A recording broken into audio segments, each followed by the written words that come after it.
Descubrí que mi mamá y mi padrastro inscribieron a sus hijos biológicos en una escuela privada de la que me sacaron porque no tenían dinero. Ahora, su vida está en ruinas. Crecí pensando que tenía una buena relación con mis padres y mis 3 hermanos menores. Sin embargo, alrededor de 5º grado, mi relación con ellos comenzó a cambiar. Siempre me destacaba en la escuela, así que mis padres me enviaron a una escuela privada con muy buenos puntajes y donde los estudiantes tenían buenas oportunidades en la universidad. Sin embargo, en mi último año, estaba emocionado por ir a una escuela secundaria privada a la que mis amigos y yo habíamos sido aceptados. Desafortunadamente, en ese momento, mis padres me sentaron y me explicaron que no tenían dinero para pagar mi matrícula, por lo que el año siguiente estaría inscrito en la escuela secundaria pública local. Hacia el final del 5º grado, estábamos en la clase de ciencias, y mi maestro comenzó nuestra unidad de introducción a la genética. Esa lección se me quedó grabada porque mi apariencia era muy diferente en comparación con mis padres. Ahora que estoy en mis 20 años, literalmente no comparto ningún rasgo con mi mamá. Entonces, empecé a hacerle a mi maestro algunas preguntas difíciles sobre genética en clase, y después de responder cuáles rasgos tienden a ser dominantes, se dio cuenta de a dónde iba con mis preguntas, y rápidamente me hizo callar. Durante ese verano, leí prácticamente todos los libros que pude sobre el tema antes de hacer algo estúpido. Fui con mi papá y le pregunté si era adoptado. Esa conversación no terminó bien. No recuerdo todo lo que se dijo, pero escaló rápidamente y terminó con él golpeándome. Mi papá me golpeó tan fuerte que me rompió el pómulo derecho. Mi mamá me llevó deprisa al hospital y me entrenaron para decir que accidentalmente me golpeé con una perilla de la puerta. Eventualmente, tuve que repetir lo mismo ante los servicios de protección infantil, CPS. Una semana después de volver del hospital, mi mamá y mi papá me revelaron que en realidad era mi padrastro. Cuando estaban en la universidad, mi mamá estaba saliendo con un tipo que, según ella, era un verdadero idiota. Cuando descubrieron que estaba embarazada, él la dejó, pero mi padrastro dio un paso adelante y hizo todo lo que pudo, y pusieron su nombre en mi certificado de nacimiento. Mi mamá luego explicó que cuando confronté a mi padrastro, lo lastimó mucho y reaccionó con ira. Estuvo mal, y ambos me pidieron perdón. Lamentablemente, acepté. Parecía que volvíamos a ser una familia más o menos normal, pero empecé a notar cosas que antes no había visto. Siempre que mis hermanos menores necesitaban algo, mi mamá y mi padrastro dejaban todo para ayudarlos. Mientras tanto, a mí me decían que resolviera las cosas por mí mismo. Para mis cumpleaños, apenas recibía atención. Generalmente solo un abrazo de mi mamá. Ni siquiera recibí un pastel después de cumplir 6 años. Mientras tanto, mis hermanos tenían fiestas y todo se hacía por ellos. Mi padrastro volvía del trabajo y no quería saber nada de mí. La secundaria fue un infierno absoluto. Soy introvertido y prefiero estar solo leyendo que hablando con la gente. En mi antigua escuela, aunque era el raro, no me aislaban por eso y tenía amigos.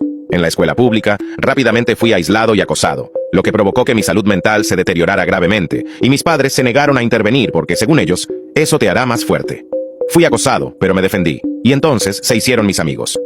Así es como, según ellos, los chicos se hacen amigos. Por supuesto, cualquiera aquí puede asumir correctamente que el personal de la escuela fue igual de útil.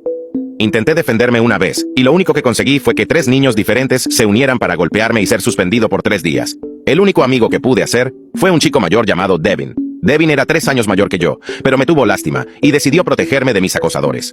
Durante los siguientes 3 años, mi situación en casa empeoró rápidamente. Mis hermanos menores se dieron cuenta de la apatía de mis padres y de mi falta de confianza, y empezaron a acosarme. Si querían algo que yo tenía, lo tomaban. Me llamaban nombres y me hacían bromas pesadas. Y cuando se lo decía a mis padres, me decían que debía tomarlo con más humor. Como era de esperar, esto no ayudó en nada a mi situación. Mis padres también se volvieron extremadamente duros conmigo, y de vez en cuando me golpeaban. Hacia el final de mi primer año de preparatoria, llegué a casa desde la biblioteca y vi una carta de la preparatoria a la que quería ir. La abrí inmediatamente. Era una carta rechazando la solicitud de mis hermanos menores. No vi nada para mí, así que fui con mis padres.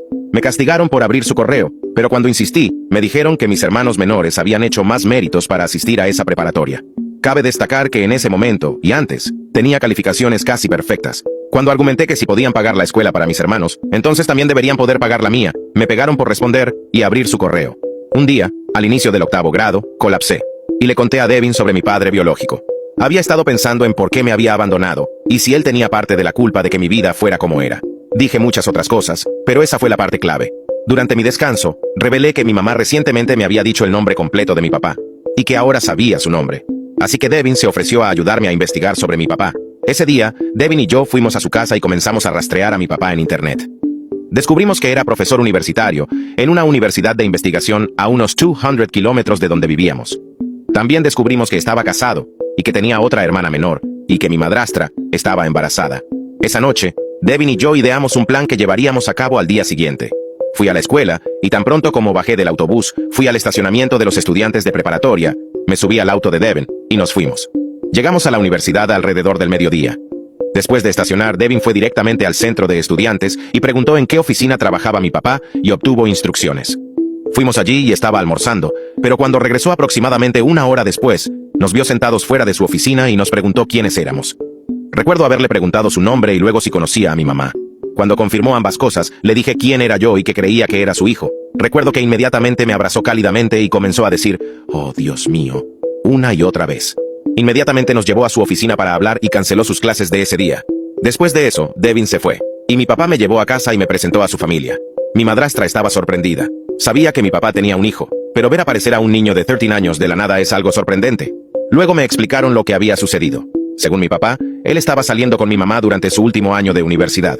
Cuando ella le dijo que estaba embarazada, ya estaban teniendo problemas en su relación y él sospechaba que ella le estaba engañando. Estaba planeando romper con ella cuando le dijo y honestamente sospechó que era un intento de mantenerse juntos, así que le dijo que estaría dispuesto a hacer una prueba de paternidad y criar al niño en conjunto, pero se negó a continuar en la relación. Resulta que mi mamá lo estaba engañando con mi padrastro, y cuando él tuvo una respuesta mucho más positiva, cortó el contacto con mi papá. Cuando mi papá se casó con mi madrastra, le dijo que tal vez tenía un hijo, y decidieron buscar a mi mamá en Facebook, y vieron algunas de mis fotos. Se puso en contacto con mi mamá a través de FB, pero ella lo bloqueó inmediatamente. Consideró contratar a un abogado, pero pensó que sería casi imposible obtener la custodia, o incluso derechos de visita sin una prueba de paternidad, que mi mamá y mi padrastro podrían haber bloqueado. Le conté todo lo que mi mamá y mi padrastro me habían hecho, incluso más de lo que he mencionado aquí. Cuando terminé, estaba llorando, y mi madrastra me consolaba. Después de soltar todo, mi papá se levantó en silencio. Fue a la habitación contigo, llamó a un abogado, y luego llamó a la policía. La policía, servicios sociales y CPS se presentaron y me tomaron bajo custodia. En resumen, me sacaron de la custodia de mi mamá y mi padrastro, y me convertí en un pupilo temporal del Estado. Se realizó una prueba de paternidad, y confirmó todo lo que mi papá me había dicho. Luego, me pusieron bajo el cuidado de mi papá y mi madrastra, y me dieron una orden de restricción hasta que cumplí 18 años. Fui inscrito en una escuela mucho mejor, donde pude hacer amigos verdaderos. Nunca olvidé a Devin. Nos mantenemos en contacto, aunque debido a la distancia, no es tan constante como solía ser.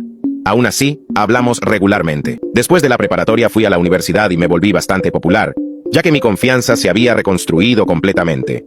Me especialicé en biología y me minoricé en geología. Actualmente soy estudiante de doctorado en paleontología y me encanta. Participo en excavaciones patrocinadas por la universidad, generalmente en los Estados Unidos, pero el año pasado tuve la oportunidad de ir a Sudáfrica y Namibia. Hace unos meses, mi mamá y mi padrastro se pusieron en contacto conmigo para pedirme que ayudara a sus hijos a estudiar. Mi hermana menor había dejado la universidad hace unos años porque era demasiado difícil para ella, aunque quería regresar y terminar su programa. Y mi hermano menor quiere entrar a una buena universidad el próximo año, pero no tiene las calificaciones necesarias y quería ayuda para estudiar para el examen ACT. Durante esa conversación, noté que mi corazón latía incontrolablemente y que tenía dificultad para respirar. Estoy seguro de que fue un ataque de pánico, pero nunca había tenido algo así, así que simplemente colgué el teléfono y me senté en el sofá. Al día siguiente, comencé a recibir algunos mensajes de texto de los hijos de mi mamá pidiéndome ayuda, y bloqueé todos sus números. Después de eso, no supe nada de ellos hasta que recibí una avalancha de correos electrónicos en mi correo electrónico universitario. Básicamente, estaban pidiendo disculpas por cómo me trataron, y querían arreglar las cosas para que pudiéramos ser una familia. Originalmente, había decidido que quería enviar un correo electrónico diciendo que no quería más contacto, que incluso escucharlos estaba causando una respuesta traumática más de una década después, y que sentía que la única razón por la que se estaban acercando a mí era porque querían un tutor gratuito. Nunca lo envié. En cambio, decidí simplemente bloquearlos. A pesar de todo, tengo una relación sólida con mi papá. Hemos pasado mucho tiempo construyendo esa relación y recuperando el tiempo perdido. Tengo una buena relación con mis hermanos menores por parte de mi papá y mi madrastra. Juego con ellos y paso mucho tiempo con ellos, aunque hay una gran diferencia de edad entre nosotros. Mi madrastra y yo estamos en buenos términos. No estoy seguro de cómo describir nuestra relación, pero diría que, aunque no reemplazó completamente el papel de una madre en mi vida, se convirtió en una figura materna. No sé si eso tiene sentido, pero es la mejor manera en que puedo expresarlo.